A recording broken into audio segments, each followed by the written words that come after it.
Welcome to Goldfish on Games, where we just finished a bit of a road trip to get to play Expo Margate.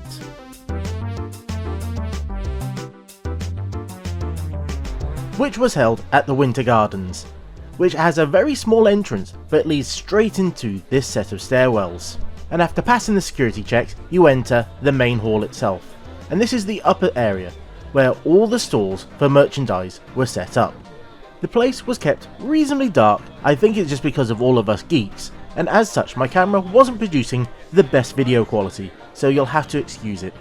There was this handy map that allowed you to know where everything was, and basically all the retro games were downstairs and the trading and talk stage was upstairs. And that trading zone, well, that was mostly retro games, though there was the odd bit of artwork and custom creations to go along with it. But as you can imagine, there was a lot of classic consoles and console games that were all for sale. But the stand that really caught my eye was So 8-Bit, as she does these amazing plushies. And you know what? I had to buy one, and I think you can guess what I got. That's right, I had to get the Zool plushie, because I'm a mentalist and I love Zool. And this thing is amazing, it's so well put together. And if you're interested in getting your hands on one of these, I'll put a link in the description of her website. It was down a set of steps and round a corridor, and we entered into the main room. This was absolutely jam-packed full of retro equipment. And it wasn't just the common machines you could find here, no. There was all sorts of rare and interesting ones, like this, the DVD-based Nuon, as well as the 3DO, the Casio Loopy. Yep, this is an actual machine. These events are amazing for allowing you to play on these rare and vintage machines, and some of them was provided by one of the speakers of the day, Quang DX. But assuming that doesn't happen, I think we can clearly say you've got one of the largest retro collections going on planet Earth. Who gave a wonderful talk on how he started on his collecting and how big his collection currently is, and safe to say it is massive. But the best thing about him is the fact that he does share what he has with the public. And if you've been to one of these events, or if you've seen a British YouTuber show something very interesting and very rare, there is a good chance it came from his collection, as he does believe that games and consoles are there to be played, and tries to keep them in working condition. And on top of having one of the most impressive retro collections you'll ever see, he's also an indie developer, and is currently working on Meow Meow Castle, which fingers crossed should be coming out quite soon.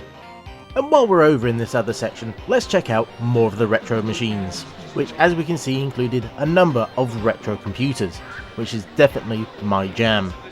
But on top of that, there was also some modern-ish machines running some older games, such as Counter-Strike 1.6.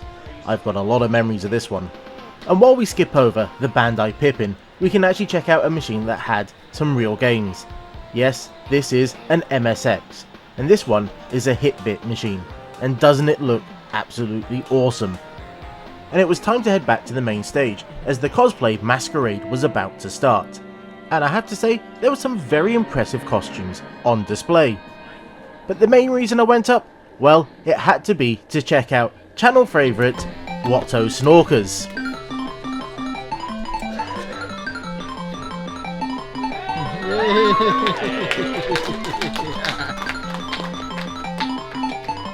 Who of course had to cosplay as his channel logo from the game Lords of Midnight.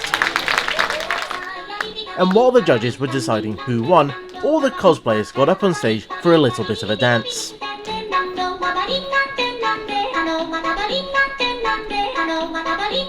And after witnessing that, there was only one thing on my mind. Yes, that's right, I had to go out and buy some retro tat.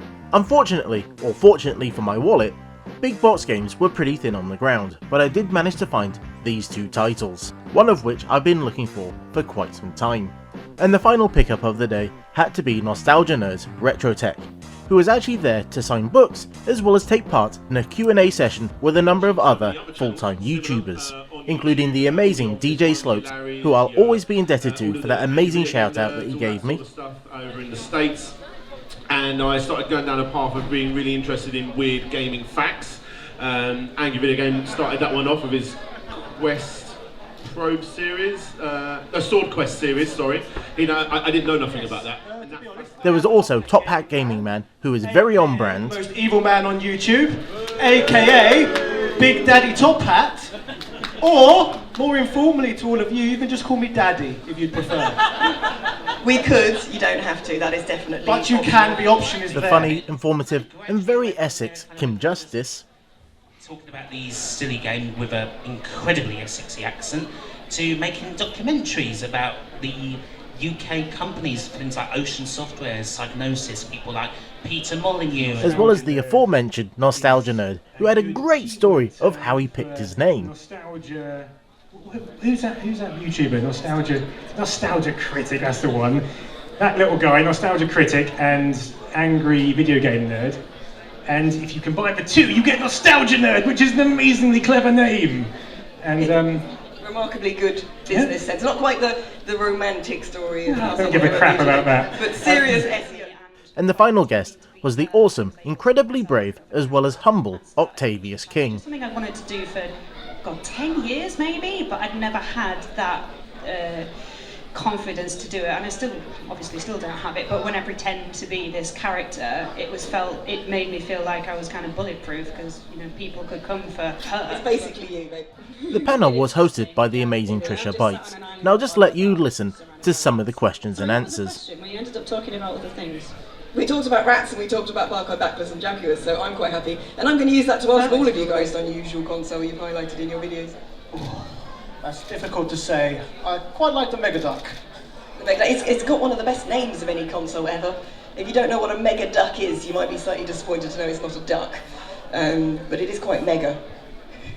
So is that one of your favourite ones you did? Well, my videos, currently, I did a video on Street Fighter 3 about 6 months ago about why people never played it. And Nintendo wouldn't give him the rights to do it, and he ended up making this crazy story, and I don't want to ruin the twist, but he ended up basically locking himself in a room and wouldn't let himself out until Nintendo answered his calls to be able to do it. And this is all a true thing. He vlogged the whole thing. It was a really, really twisted story, and it's one of those ones that's so unreal that how have more people not talked about it, you know?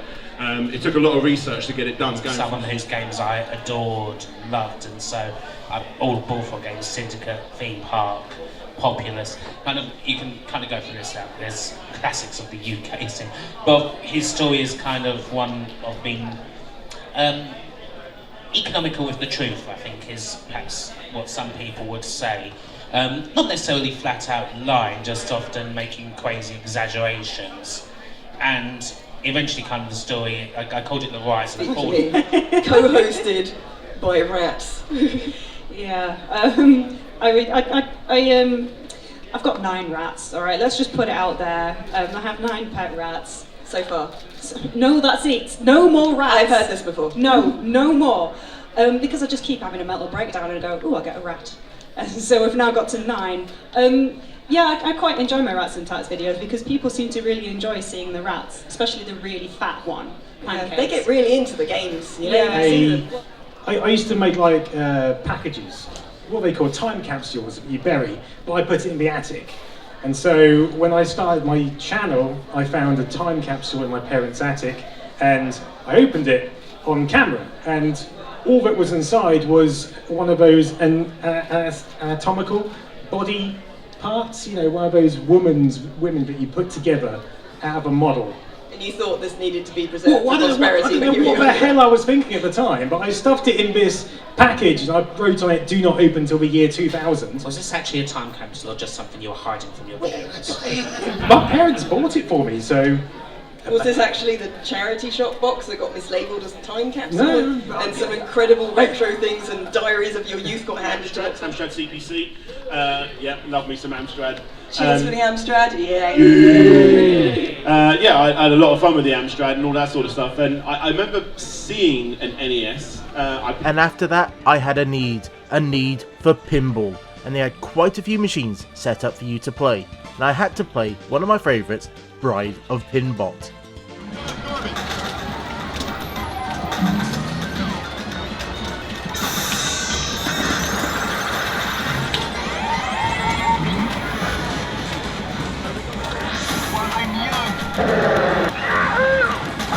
really wanted to give this one a go as it looked absolutely amazing, but it looks like it took a bit too much punishment during the day. And as soon as I spotted the arcade game Operation Wolf, I knew I had to play it, if just for research purposes, to compare it to the Spectrum version that we played not too long ago. And I can tell you, trying to hold the camera with one hand while shooting with the other was not an easy task. I have to say I was quite surprised to see the flashing on the screen when you fired the gun. It seems that Spectrum version was closer to the arcade than I ever expected.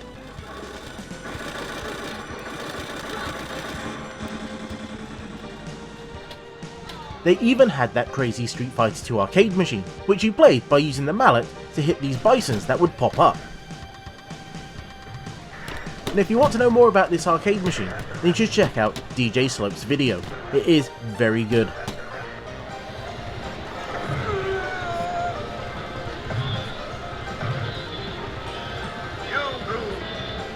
And physically playing games was taken to a whole new level with games in real life, where a number of games were recreated live on stage and then played by some of the YouTubers that were at the event. And this was a team game as well, so there was lots of competition.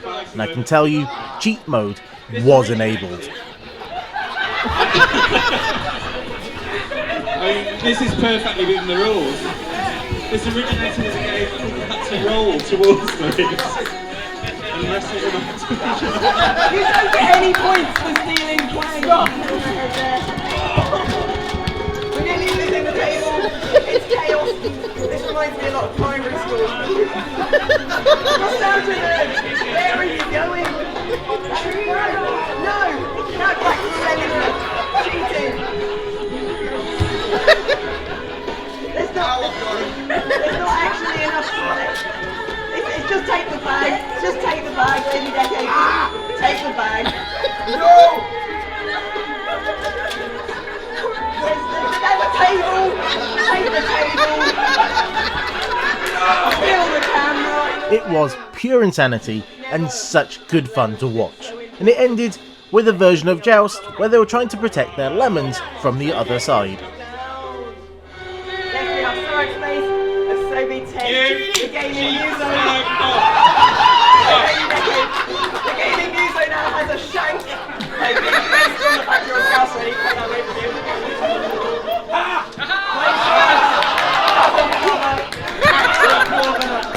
And poor Gaming Muso, after all that insanity and all that running around, he then had to go live on stage to play his amazing covers.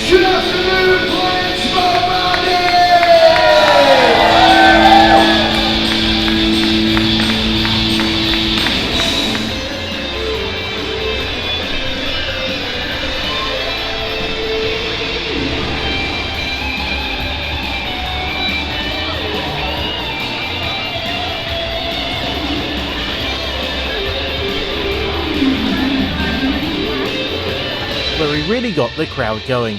And I'm going to leave you with him, because that was pretty much the end of the day.